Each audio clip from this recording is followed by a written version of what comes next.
આજે આપણે શરૂ કરશે સ્વાધ્યાય 3.1 તો બધા ઉપર માંડી લ્યો સ્વાધ્યાય 3.1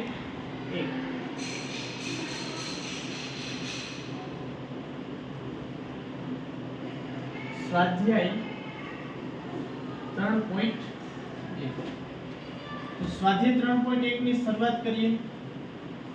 લાસ્ટ લેક્ચરમાં આપણે ડિસ્કસ કરી હતી કે અવિભાજ્ય અવયવ કોને કહેવાય અને અવિભાજ્ય અવયવ તમારે કયા કયા લેવાના, તો કે આજના હોમવર્કમાં પણ તમારે અવિભાજ્ય અવયવ જ હતા કે અવિભાજ્ય સંખ્યા આ બાજુ લખીએ, વિભાજ્ય સંખ્યા આ બાજુ લખીએ, તો અવિભાજ્ય અવયવ જ તમારે આમાં ગોતવાના આવશે. તો સ્વાધ્યાય 3.1 ની અંદર જે પહેલો દાખલો છે એ આ રીતનો છે કે 4 અંકોની નાનામાં નાની સંખ્યા ના અવિભાજ્ય અવયવ છે. તો તમને 4 ઓપ્શન આપેલા છે. પહેલો ઓપ્શન, બીજો ઓપ્શન, ત્રીજો ઓપ્શન અને ચોથો ઓપ્શન. એમાંથી તમારે અવિભાજ્ય અવયવ ગોતવાના છે.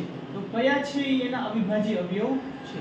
તો આપણે પહેલો ઓપ્શન છે, પહેલા દાખલાનો પહેલો ઓપ્શન છે કે 5 ગુણ્યા 5 ગુણ્યા 5 ગુણ્યા 8.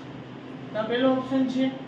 પછી બીજો ઓપ્શન જુઓ, ઓપ્શન નંબર બી.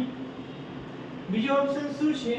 તો કે તમારે બીજો ઓપ્શન છે 5 ગુણ્યા 5 ગુણ્યા 5 ગુણ્યા 4 ગુણ્યા 2. આ તમારે બીજો ઓપ્શન છે. પછી ત્રીજો ઓપ્શન જુઓ, સી નંબરનો ઓપ્શન જે છે એ કઈ રીતનો છે? તો કે 2 ગુણ્યા 5. જે બીજો ઓપ્શન છે એ આ રીતનો છે કે 5 ગુણ્યા 5 ગુણ્યા 5 ગુણ્યા 2 ગુણ્યા 2 ગુણ્યા 2. આ બીજો ઓપ્શન છે. અને જે લાસ્ટ નંબરનો ઓપ્શન છે ડી, એ છે 10 ગુણ્યા 10 ગુણ્યા 10. તો આ રીતે તમારા 4 ઓપ્શન છે. હવે તમારે શોધવાનું એ છે કે આમાંથી તમારે જે 4 અંકની નાનામાં નાની જે અવિભાજ્ય સંખ્યાના અવયવ તમારે ગોતવાના છે. તો 4 અંકની નાનામાં નાની અવિભાજ્ય સંખ્યા કઈ થાય? તો કે અહીંયા તમારા સાઈડમાં જગ્યા હશે. 4 અંકની નાનામાં નાની સંખ્યા કઈ થાય? તો કે 4 અંકની નાનામાં નાની સંખ્યા છે ને આપણે થશે 1000. શું થશે? તો 1000 ના તમારે અવયવ ગોતવાના છે કે કેના બરાબર 1000 થાય છે. તો આ ચેક કરો. પહેલો ઓપ્શન અવિભાજ્ય છે કે નથી? તો આમાં જુઓ, આ બધાય આ 5 છે અવિભાજ્ય છે, આ 5 છે અવિભાજ્ય છે, આ 5 છે અવિભાજ્ય છે, અને પણ આ જે 8 છે ને એ અવિભાજ્ય છે નહીં. તો 8 ઉપર રાઉન્ડ કરી અને અહીંયા લખી નાખો કે અવિભાજ્ય નથી. આ છે અવિભાજ્ય છે નહીં. એના પછી હવે બી ઓપ્શન જુઓ. બી ઓપ્શનમાં એક સંખ્યા એવી છે કે જે અવિભાજ્ય નથી. કઈ સંખ્યા છે એ અવિભાજ્ય નથી? બી ઓપ્શનમાં ગોતો જોઈને આપણે કોષ્ટક પ્રમાણે જુઓ. અવિભાજ્ય ન હોય આમાંથી કઈ છે? 5 5 4 4 5 5 5 4 અને 2. તો કે આ જે 4 છે ને એ અવિભાજ્ય છે નહીં. તો અહીંયા રાઉન્ડ કરીને લખી નાખો કે અવિભાજ્ય નથી. એના પછી સી નંબરમાં જુઓ, 5 અવિભાજ્ય છે, 5 અવિભાજ્ય છે, 5 અવિભાજ્ય છે, 2 અવિભાજ્ય છે, 2 અવિભાજ્ય છે, 2 અવિભાજ્ય છે. તો સી ઓપ્શનમાં છે ને બધી સંખ્યા અવિભાજ્ય છે.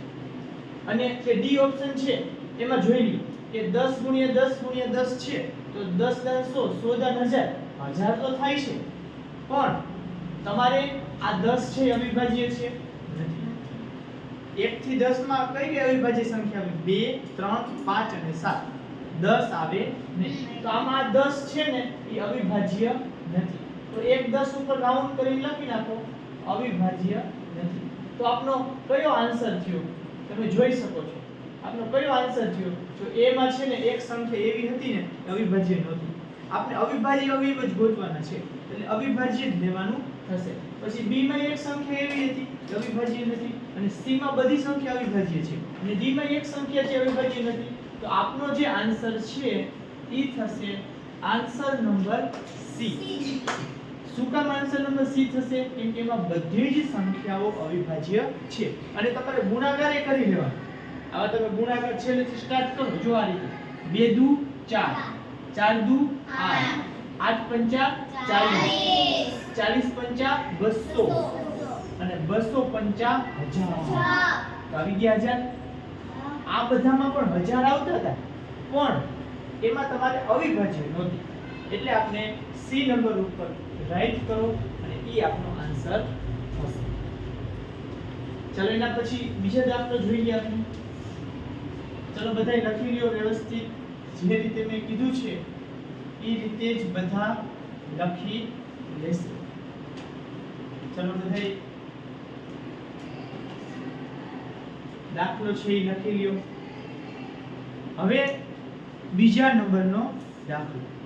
તો એમાં શું કીધું છે? આપણે રકમ વાંચીએ.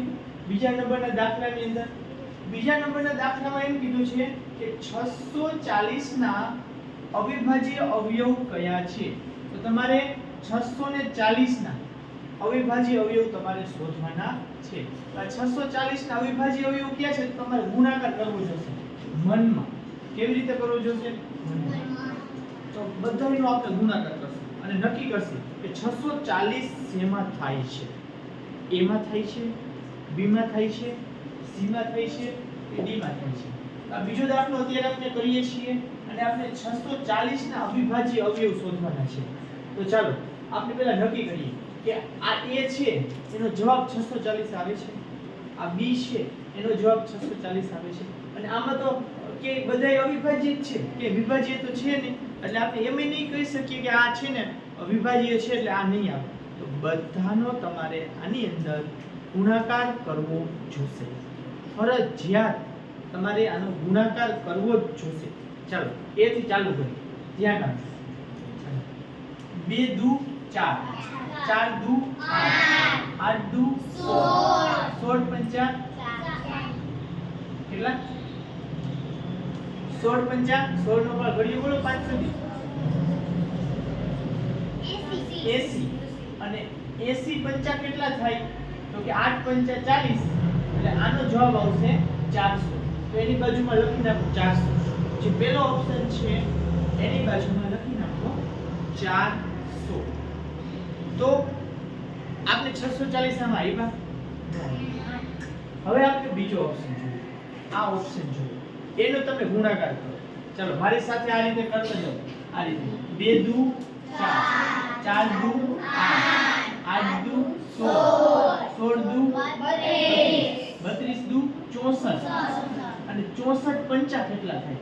કે ફટાફટ અહીંયા સાઈડમાં 64 ગુણ્યા 5 કરી નાખો. 4 પંચા 20 ની શૂન્ય વધા પડી 2 અને 30 ને 2 32. તો આનો જવાબ આવે છે B નો જવાબ આવે છે 320. તો એની બાજુમાં તમે લખી નાખો 320. તો હવે આ પણ આન્સર નહીં આવે. હવે આપણે આન્સર નંબર C ચેક કરીએ. કયો આન્સર C ચેક કરશું? C. ચલો આન્સર નંબર છે ને C આપણે ચેક કરીએ કે જે C આન્સર છે આપણો બરોબર છે એમાં કેટલો જવાબ આવે છે.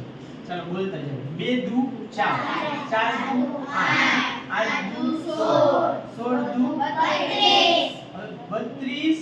આ 32 થયા અને આ પચું કેટલા થાય? 25. તો આપણે જ્યારે 32 ગુણ્યા 25 કરીએ 32 ગુણ્યા 25 તો આ બેનો ગુણાકાર તમારે સાઈડમાં કરો જોઈએ ને પાછળ.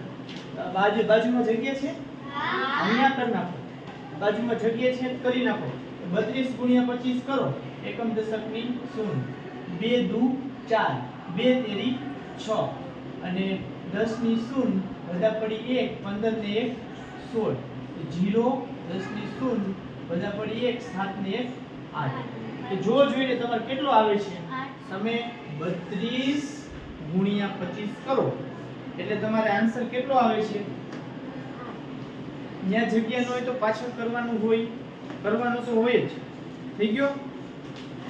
હે ભૂસવો નથી રાખવાનો જ છે. હા તો આનો જવાબ અહીં લખી નાખો. કેટલું આવે છે 800 આ સી ઓપ્શન ની બાજુમાં લખી નાખો 800 તો આનો જવાબ એ 640 નો આવ્યો આનો જવાબ એ 640 નો આવ્યો પછી સી ઓપ્શન નો 640 નો આવ્યો હવે આપણે ડી ઓપ્શન ચેક કે 2 દુ 4 4 દુ 8 8 દુ 16 16 દુ 32 32 દુ 64 64 આવ્યા અને આ 5 દુ કેટલા થાય 10 તો આ છે 64 આ થઈ ગયા આપણે 64 અને આ થઈ ગયા આપણે 10 તો 64 દાન થાય કેટલા થઈ જશે 640 64 દાન 640 તો આપણે 640 જ મેળવવાના હતા 640 લખો અને ડી ઉપર કરો રાઈટ ડી ઉપર કરવાનું થશે રાઈટ મેં જે રીતે કરેલું છે એ જ રીતે તમારે કરવાનું છે ગુણાકાર કોઈ પણ બાકી રહેવો જોઈએ ચાલો એના પછી હવે આપણે આગળ વધીએ દાખલા નંબર 3 કેટલામો દાખલો દાખલા નંબર 3 તો સેમ દાખલો છે એમાં તમારે 32 ના અવિભાજ્ય અવયવ ગોતવાના છે કે આમાંથી 32 ના અવિભાજ્ય અવયવ કયા છે એ ઓપ્શન જોવો બી ઓપ્શન જોવો સી ઓપ્શન જોવો અને ડી ઓપ્શન જોવો તો જો આમાંથી બે ત્રણ તો નીકળી જ જશે ઓપ્શન શું કામ નીકળશે હું તમને કહું કે આમાં તો બધા અવિભાજ્ય છે આમાંય છે પણ આમાં આ જે 8 છે ને અવિભાજ્ય નથી તો 8 ઉપર રાઉન્ડ કરી અને એમાં લખી નાખો કે આ તો આવશે જ નહીં આવા મારજો ચોકડી કે આ તો આવવાના જ નથી કેમ કે આ જે છે એ અવિભાજ્ય નથી અવિભાજ્ય નથી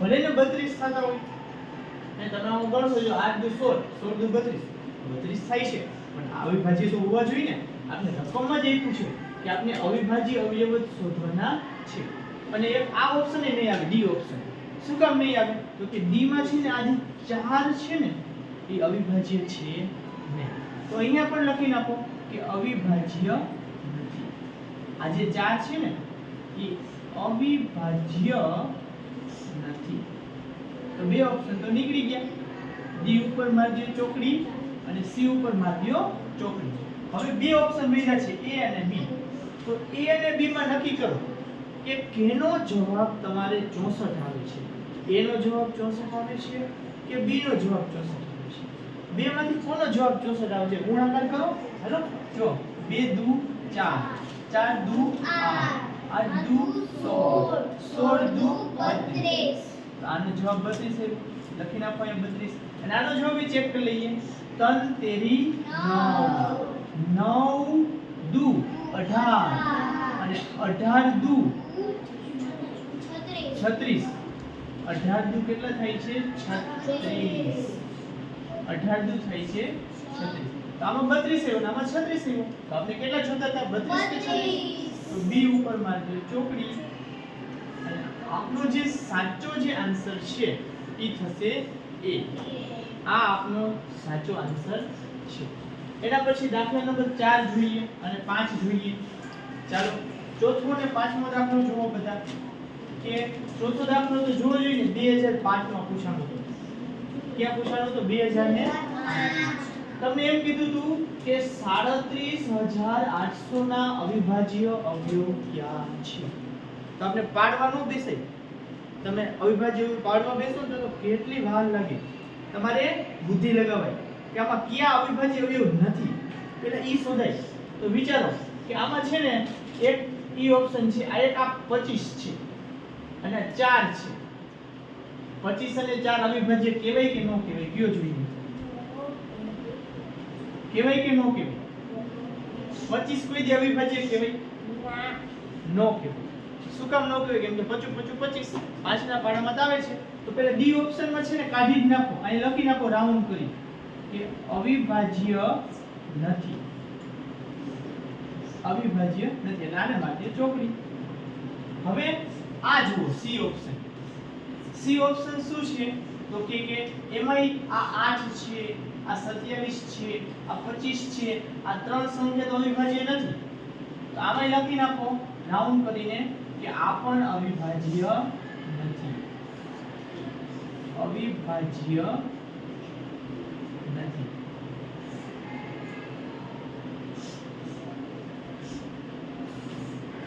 તો આના ઉપર પણ તમે ચોકડી માર્યું. હવે આપણી પાસે બે ઓપ્શન વધે છે, એક વધે છે A, એક વધે છે B. તો હવે તમારે ગુણાકાર કરીને નક્કી કરવાનું કે A માં 37800 જવાબ આવે છે કે B માં 37800 જવાબ આવે છે. તો હવે ધ્યાનથી નક્કી કરો કે આમાં છે ને વધારે શેમાં છે, આમાં છે કે આમાં છે. તો કે પહેલા આપણે B ચેક કરીએ. કયો ચેક કરીએ? ફટાફટ ચેક કરીએ. બરોબર છે. જો 2 દુ 4, 4 દુ 8, 8 તેરી 24, 24 તેરી 24 દુ 48, 24 તેરી 24 નો ઘડિયો નથી આવડતો? 24 એકી 24, 24 દુ 48, 24 તેરી 72, 72. હવે 72 તેરી કેટલા થઈ? 72 ગુણ્યા 3 કરવાના. પાછળ કરો. 72 ગુણ્યા 3 6 અને 21 216. હવે 216 થયા એને ગુણ્યા આવે પાછળના છે એટલે એને ગુણ્યા 25 કરશી. એને ગુણ્યા 25 કરો. એકમ દશકની 0. 6 દુ 12 નો બગડો. વધા પડી 1, વધા પડી 1, 2 ને 1 3 અને 4. હવે 5 નો ઘડિયો લેવાનો. 6 50 30 ની 0. વધા પડી 3, 5 ને 3 8, 5 ને 3 8 અને 5 દુ 10. આનો સરવાળો કરીએ. 0 10 ની 0 વધા પડી 1 4 અને 5 અને હવે 7 એક વધ્યા તો 5400 એને ગુણ્યા 7 તમે પાછળ કરી નાખો. બરોબર છે. બધે આમાં જ જોવે છે, કરવાનું છે તમારે. 7 0 0 0 7 ચોક 28 નો આંકડો. વધા પડી 2, વધા પડી 2 35 36 ને 37. 37 કેટલા આવ્યા? 37800 આવી ગયા. અને આપણે ઈ જ જોતા હતા. તો આ એ ઓપ્શન માં આવશે નહીં, કેમ કે આપણે શેમાં આવી ગયા?